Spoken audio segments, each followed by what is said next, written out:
इयत्ता 10वीच्या सर्व विद्यार्थी मित्रांना सप्रेम नमस्कार. सर्वांचं आपल्या युट्यूब चॅनलवर सहर्ष स्वागत आहे. तर या ठिकाणी बेटा आपल्याला सराव संच 4 दशांश चिन्ह 2 मधला चौथा प्रश्न सोडवायचा आहे. काय सांगितलं प्रश्नामध्ये? चंदीगड हे संघराज्य आहे. येथील मलिक गॅस एजन्सीने काही गॅस टाक्या 24,500 रुपयांना खरेदी केल्या व तेथील ग्राहकांना 26,500 रुपयांना विकल्या.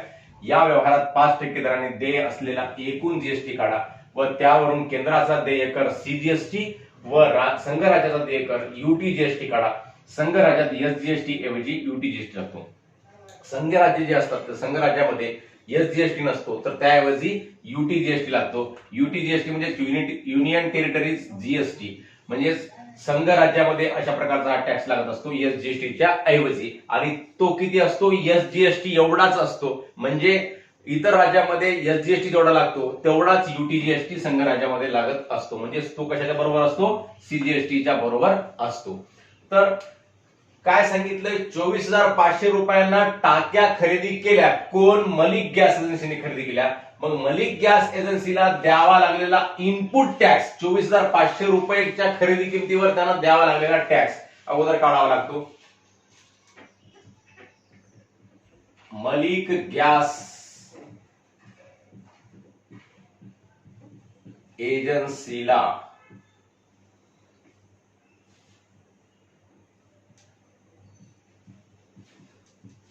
द्यावा लागणारा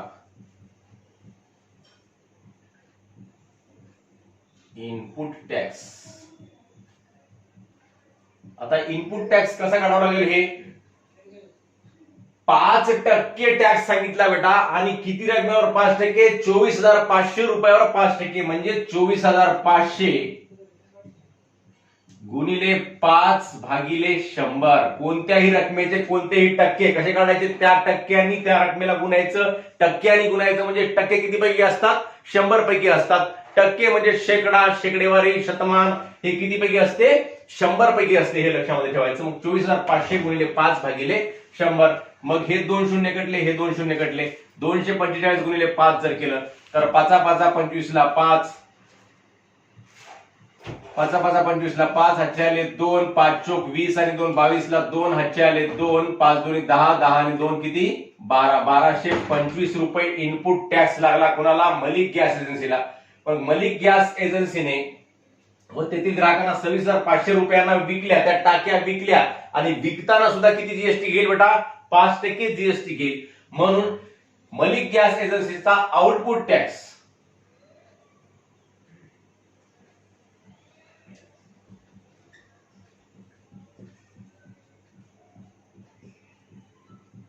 मलिक गॅस एजन्सीचा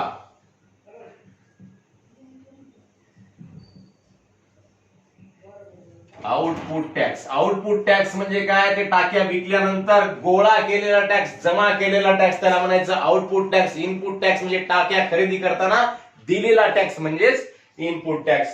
मग तो कसा काढायचा? आउटपुट टॅक्स 26,500 गुणिले 5/100. 2 शून्य गेले,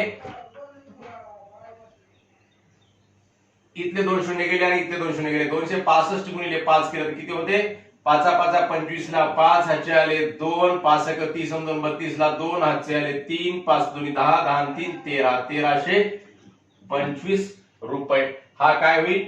आउटपुट टॅक्स होईल. 1325 रुपये. 1325 रुपये आउटपुट टॅक्स आणि 1225 रुपये इनपुट टॅक्स. मग मलिक गॅस एजन्सीचा देय जीएसटी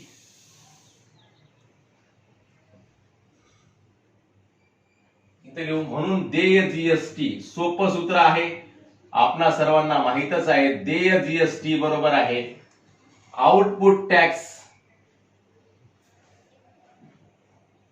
मलिक गॅस एजन्सीचा 1225 रुपये जो इनपुट टॅक्स आहे तो इनपुट टॅक्स एवढाच काय असतो? इनपुट टॅक्स क्रेडिट असतो. याच्या खाली लिहून टाकायचं लगेच. इनपुट टॅक्स क्रेडिट आपलं लिहायचं राहून गेलं.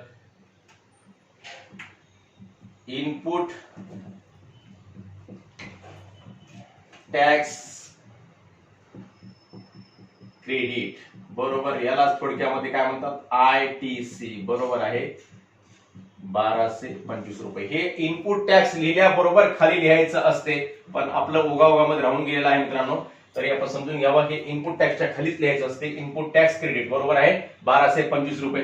देय जीएसटी बरोबर आहे आउटपुट टॅक्स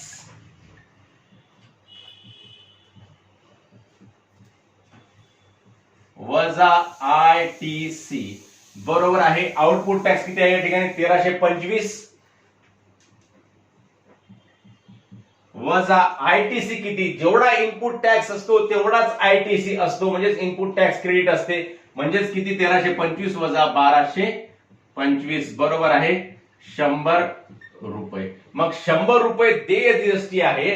मग केंद्राचा देय कर म्हणून मलिक गॅस एजन्सीचा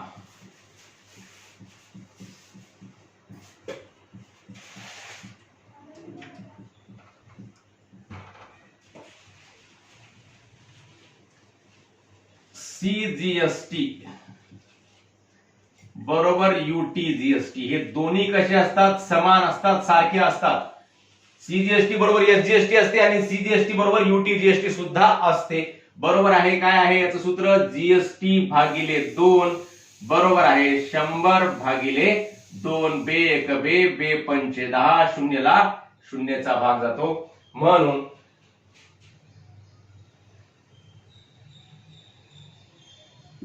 मलिक गॅस एजन्सीला शब्दामध्ये उत्तर लिहून टाका खाली.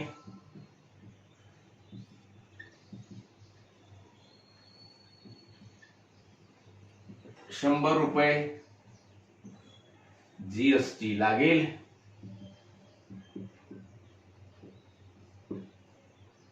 सीजीएसटी व यूटी जीएसटी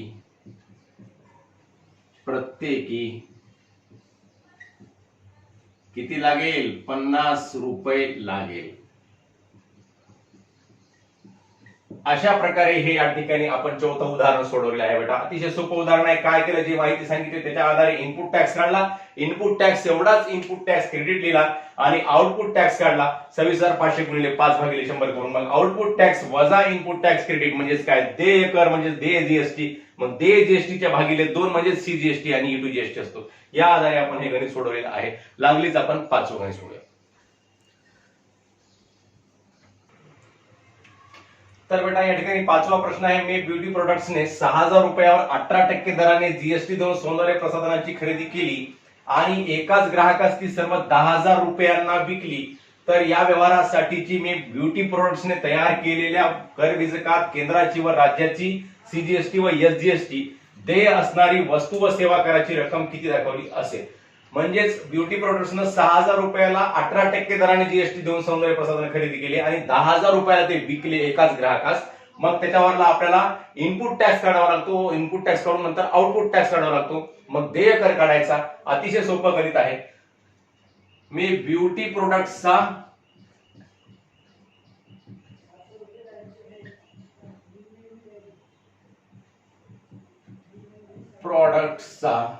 इनपुट टॅक्स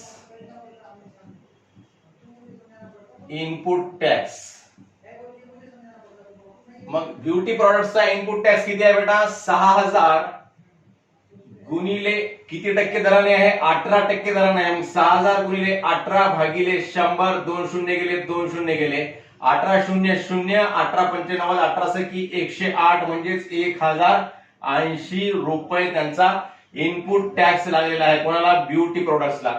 मग इनपुट टॅक्स जेवढा असतो तेवढाच काय असतो, इनपुट टॅक्स क्रेडिट असतो. म्हणून input tax credit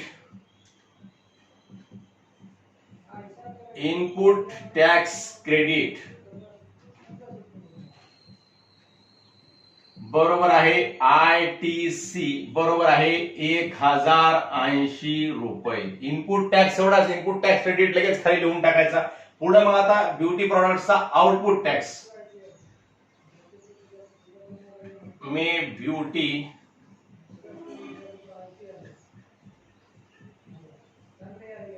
प्रोडक्ट्सचा output tax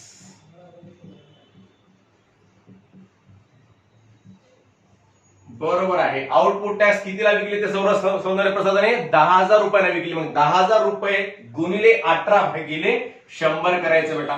10,000 गुणिले 18 भागिले 100. मग इथले सुद्धा 2 शून्य गेले, 2 शून्य गेले. 18 शून्य शून्य, 18 शून्य शून्य आणि 18 एक 18. 1,800 रुपये यांना या ठिकाणी काय जमा होईल? आउटपुट टॅक्स ब्युटी प्रॉडक्ट्सला जमा होईल. मग देय जीएसटी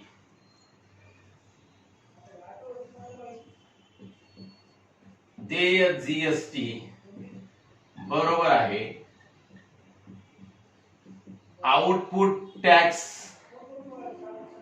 वजा इनपुट टॅक्स क्रेडिट. म्हणजे इनपुट टॅक्स क्रेडिट जे आहे ते काय होईल? आउटपुट टॅक्स मधून वजा होईल. हे सूत्र लिहायचं, सूत्रामध्ये किमती लिहून टाकायच्या. 1,800 वजा इनपुट टॅक्स क्रेडिट किती आहे? 1,080 आहे. बरोबर आहे. शून्य मधून शून्य गेले शून्य, शून्य मधून 8 जात नाही, 10 मधून 8 गेले 2, इथे राहिले 7, 7 मधून शून्य गेले 7 आणि 1 मधून 1 गेला 0. म्हणजे 720 रुपये काय आहे? देय जीएसटी आहे. केंद्राची व राज्याची सीजीएसटी व एसजीएसटी देय असणारी वस्तू व सेवा करायची रक्कम काढायची आहे आपल्याला. म्हणून मे ब्युटी प्रॉडक्ट्सचा सीजीएसटी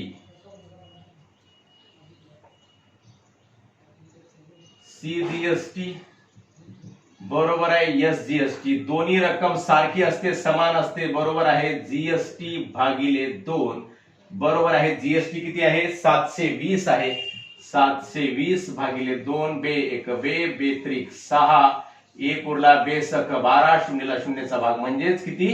360 रुपये. म्हणून खाली उत्तर लिहायचं. मग आता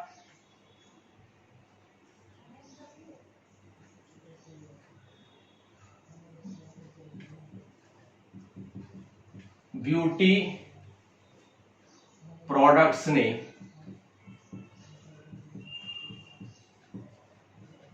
तयार केलेल्या कर बीजकात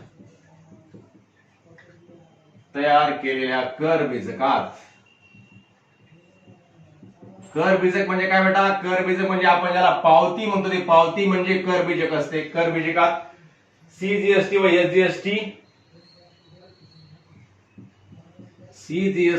एसजीएसटी प्रत्येकी किती रुपये दाखवली असेल? मग 360 रुपये दाखवली असेल.